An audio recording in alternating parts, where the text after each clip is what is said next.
Hi guys, it's Selena. I am giving you an update.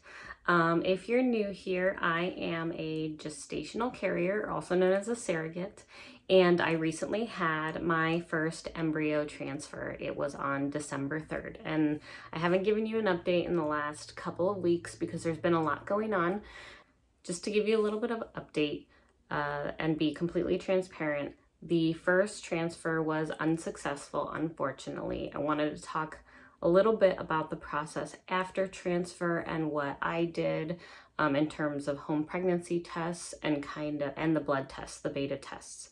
So I transferred on December 3rd around noon.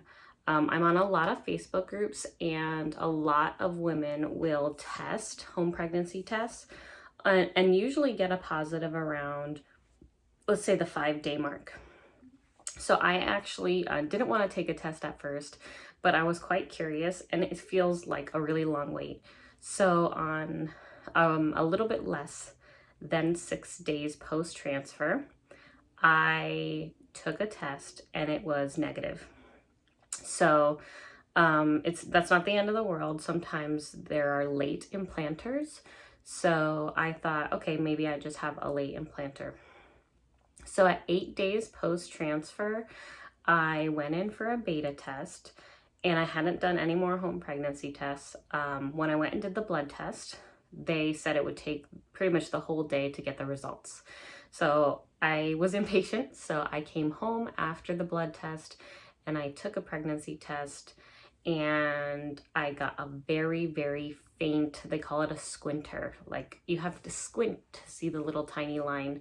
But even the tiniest line on a home pregnancy test means there is some HCG in your system. So that's a positive sign. I did the first response home pregnancy test, which I think can detect as low as 6 HCG in your blood. And I took the beta test, and at the end of the day, I got the result, and I had 11. So very low number. 5 means you're pregnant. The home pregnancy test can do as low as 6, but not always. And I had 11. So technically means I was positively pregnant. So fast forward a couple of days, they wanted me to go back for what's known as the second beta test. So I went back in on Monday. I went back in on Monday, December 14th, and took another beta test and another at-home pregnancy test just to make sure, because I just want to know in advance in my mind. And I still had a positive pregnancy test, and it did get a little bit darker, so that's positive. That means it's growing. And the result of that beta was 64. So that's a positive number. It went from 11, which was really low, to a 64, which means it did implant and the HCG level started growing. And then they told me to come back on Thursday, the 17th, for a third beta test.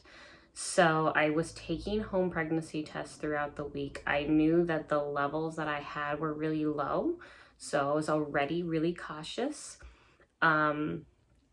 I took a couple of at-home pregnancy tests. I stopped taking the first response because those are kind of expensive, so I moved on to some like cheapy Walmart brand ones. You could see that the line was still there. It still was a positive pregnancy test. It did get a little bit darker, but it wasn't getting very dark.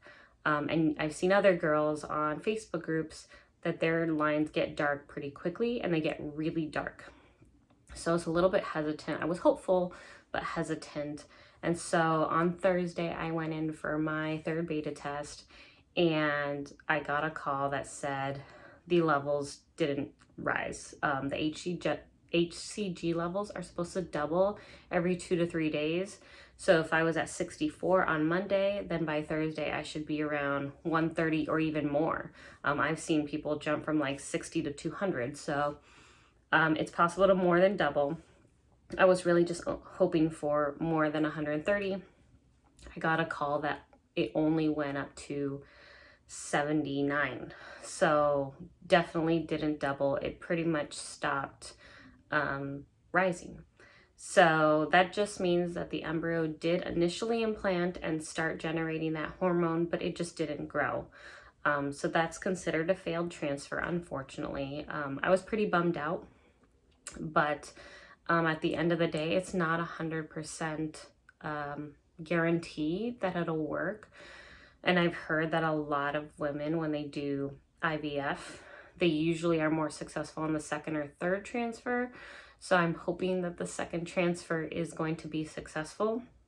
But I did want to update all of you on kind of what happened, because the last video I made was about the transfer, and so it's been like 2 weeks since then, and that's why it's been a long time, because it takes, my first beta test was 8 days after transfer, then I had another one at 11 and another one at 14 days post-transfer, so that's why it took me a long time to do a follow-up update. But at 14 days post-transfer, the clinic gave me a call and said it did not, it was not successful, and that I should stop all medication. So that's where I'm at this point.